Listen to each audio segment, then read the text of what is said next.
one thing that I loved was seeing Albie's acknowledgement of you in a video that he posted where it shows the entire set come in, and it shows you scratch over one humongous wave and then scratch out to another one that looks like you're just going to keep paddling out to the horizon. It's probably what I would have done. Just straight up. I almost did it. Fuck this, dude. But you really at the last minute whip it on that wave into exactly the spot that you needed to and get what looked like 5 or 6 strokes into what Albie said is one of the biggest waves ever paddled at Jaws. So walk me through that little moment. I think he used the right word. He said the amount of fortitude it took Wilem to whip it on this wave is something that everyone should take note of. Because that is to paddle out like you're barely going to make it over a wave, whip it and decide to go is I would imagine that's one of the defining moments of your life. Oh yeah. It was like, if you look back on your life, like that moment to decide to whip it on that wave will probably stack up in, the top few decisions that helped fortify you as a man. Yeah. Straight up. Yeah, that's a really good way to look at it for sure.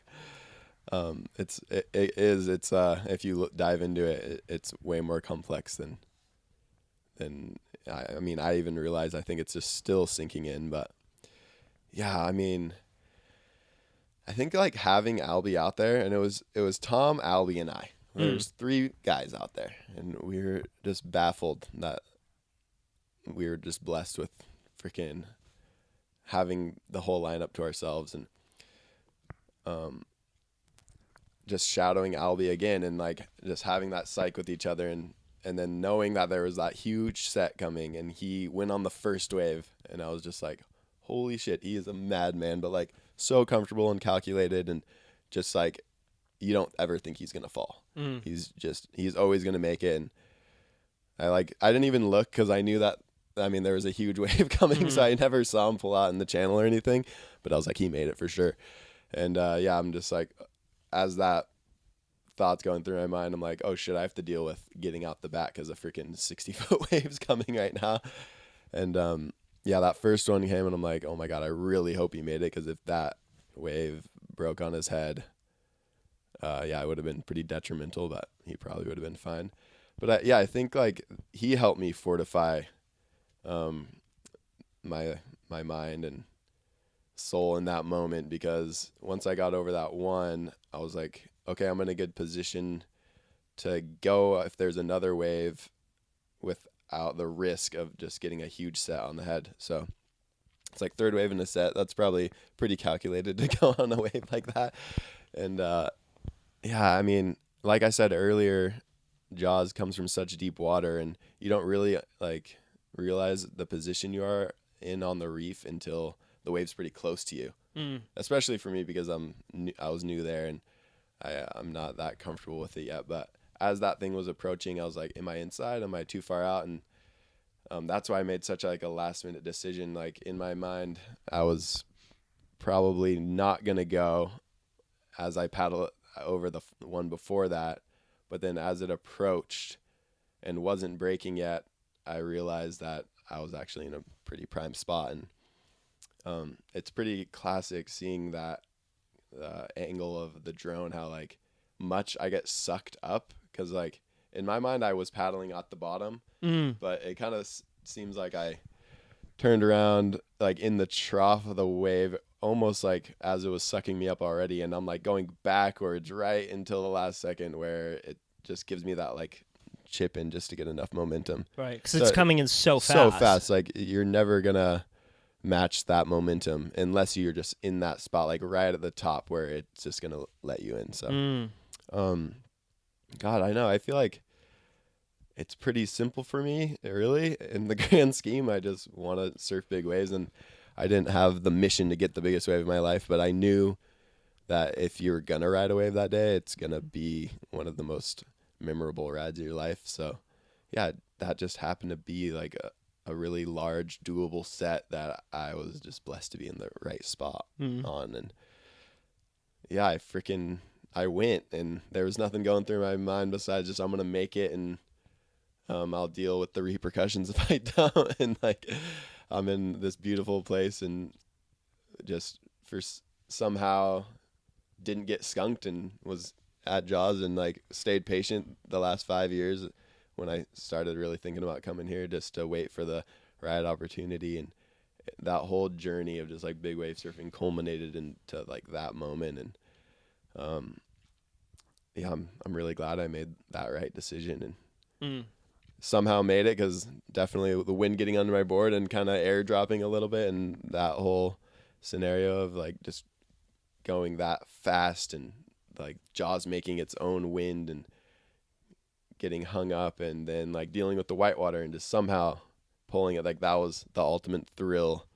Because when you feel like you're not going to make it the whole time, and then somehow you're on the channel in like a blink of an eye, it all really sinks in. You're just like, oh, so from what Jesus. I saw in the clip, you airdrop down the wave, and then it's such a big wave, it seems like you're at the bottom, but then there's a whole nother section of like trophy whitewater from that wave before, from the wave before that you had to make it through. Yeah, which as I was dropping in, I didn't even notice that, because it was so clean as I was dropping in that I thought it was a good wave choice, which it ultimately was a good wave choice. But yeah, dealing with that was gnarly, and I think it just goes to show like the comfortability I had on that old board, and just the old Rusty, that's super heavy and knifey, but has like a really good amount of rocker. And like I seemed to like stand really centered in that board, and I was almost like beyond centered, almost closer to the nose than I was to the tail. Is a 9.6, 9.4? It's a 9.4. 9.4. So I think it's just the way not a very big board. No. I mean, for what a lot of people ride. Definitely. In the 10-foot range. I mean, that's... Yeah, and that's probably why I'm never really stroking in from outside that far. Right. I'm like always trying to be in the most critical spot, and just so I can paddle into it. Because I mean, I'm not like the strongest paddler. I don't have like huge long arms with big mitts no or one's anything, Jamie Mitchell. Yeah, exactly. So yeah, it just kind of it works with like what I'm working with and my style. So and again, like I'm never the guy that's trying to get the biggest wave. Like I just want to freaking surf well and just get waves, get barreled and, like get waves. So yeah, I think I mean Albie was on a 9.4 as well, and that whole swell the days before he was on an 8.8. So that's his freaking go-to right there, and that just goes to show like what you can do being in more critical positions. And he's obviously like one of the best surfers in the world, just all around. Yeah. So yeah, he's it's hard to comprehend what he does. Yeah. When you made the channel, arms over your head, claimed it. Fuck yeah. After that, were you like, I'm done? That was, and did you, what did it feel like, arms over your head? Were you like, I think that might've been the biggest one that was of my like life? A visceral, I didn't even think that right away. I think because, I mean, it felt like a really long drop, but I feel like it was probably the fastest I've ever gone on a wave, that it was over so quick. But like, I knew it was a big wave, of course, because it was just huge that day. And if you were going to get a wave, it was going to be huge. But yeah, since I went so fast and made it to the bottom and to the channel so quick, it was just like a relief and like that adrenaline dump of, you know, when you like are on a really good one and you're just making waves, and it's almost like feels easy. And you're in the flow state, and you're in the perfect position, and your board's glued to the face, and you're just like surfing. And oh yeah, it's like feels really good, and it feels successful, and you get that really like gratifying feeling at the end of the day when you come in. Yeah. You ride like energy waves within a single session. Yeah, definitely. And if you get a good one, you should probably paddle back out and try and get 4 more good ones within the next 20 minutes, because just capitalize on the mojo for sure. Yeah, you can't lose. And it's like being out at a bar when you're single and like you just jamming, all the girls like you. You should be getting those numbers, because there's gonna be another night at the bar where you can't even spit out a coherent sentence.